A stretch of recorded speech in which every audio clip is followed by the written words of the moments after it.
Sebut aja nilai rapot lu semester ini ya lagi bagus gitu. Lo seneng, keluarga lo juga ikut seneng, tapi sehari kemudian lo scroll sosmed dan ada yang dapet beasiswa buat keluar negeri.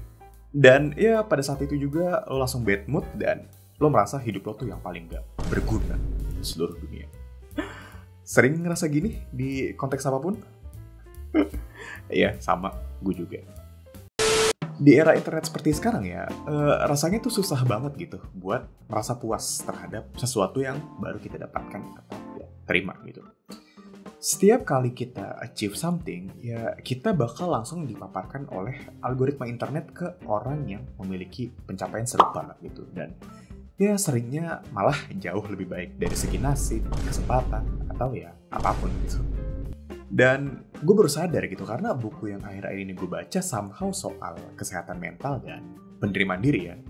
Tapi mostly itu emang buku yang lagi sering dibaca orang-orang sih dan ya lagi viral istilahnya. Dan ini bikin gue mikir lagi gitu, oh emang sekarang tuh lagi cukup musim ya untuk masalah kesehatan mental dan soal banyak dari kita yang emang sulit gitu buat terima diri kita sendiri.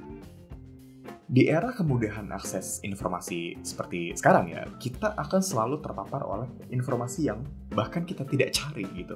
Atau bahkan ya kita tidak perluin juga gitu. Dan ya secara nggak langsung karena itu juga kita jadi sulit menerima apa yang udah kita punya. Karena kita selalu dipaparkan oleh algoritma internet ke sesuatu yang kita belum punya dari orang lain. Di video sebelumnya, gue bahas sebuah filosofi Jepang soal kesempurnaan dari salah satu buku yang gue baca.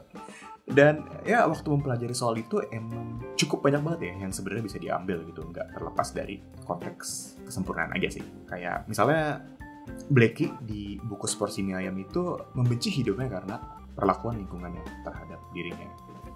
Dan Lalin di buku Gadis Yang Ingin Menjadi Pohon Semangka di kehidupan berikutnya itu membenci dirinya karena fisiknya yang lemah dan harus selalu berada di kursi roda.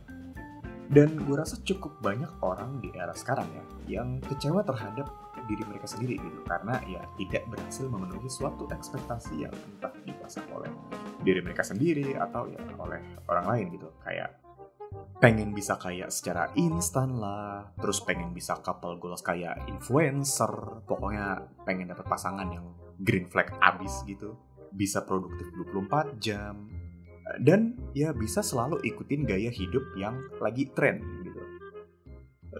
Semua itu emang kelihatan oke ya dan terdengar sangat sempurna gitu kalau kita emang udah siap untuk itu. Kalau belum, sebut aja ini sisi gelapnya lah ya dari hal-hal yang tadi gue sebutin gitu.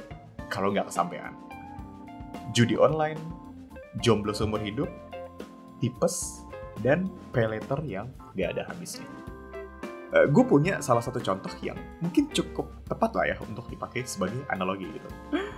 Gue baru beli sebuah gitar pertama gue yang menurut gue udah mahal banget lah ya. Dan ini gue beli pakai sisa gaji terakhir gue kerja gitu. Dan ya gue senang banget waktu bawa itu pulang. Dan ya rasanya kayak baru beli mainan baru coy.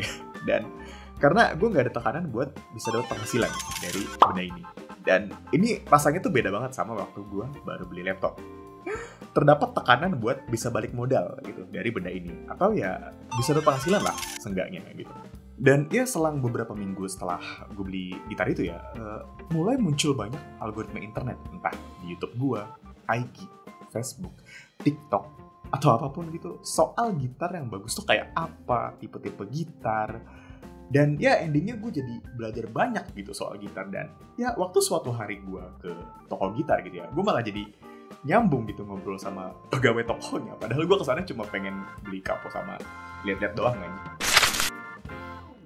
Anyway, dari paparan informasi tersebut ya, intinya mulai bermunculan juga soal gitar yang bagus tuh kayak apa. Dan ya mulai muncul juga gitar yang mahal-mahal gitu. Dan ya sekilas karena itu juga gitu, nilai gitar yang udah gue beli pakai gaji terakhir gue ya kayak langsung gak berarti ya anjir.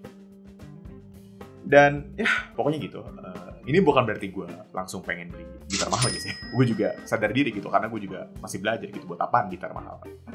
Ya intinya cuman kalau dari konteksnya ya, yang gue baru beli sesuatu yang menurut gue udah mahal dan bagus gitu, tapi ternyata oh itu mah gak bagus, yang bagus tuh yang begini, yang 80 juta. Kan but anyway, tapi dari sini pokoknya gue belajar kalau kita ya emang harus bisa ngendaliin apa yang kita lihat gitu. Dan ini mungkin sedikit gak enak didengar ya, tapi kita tuh harus sedikit bersyukur terhadap apa yang kita udah punya saat ini.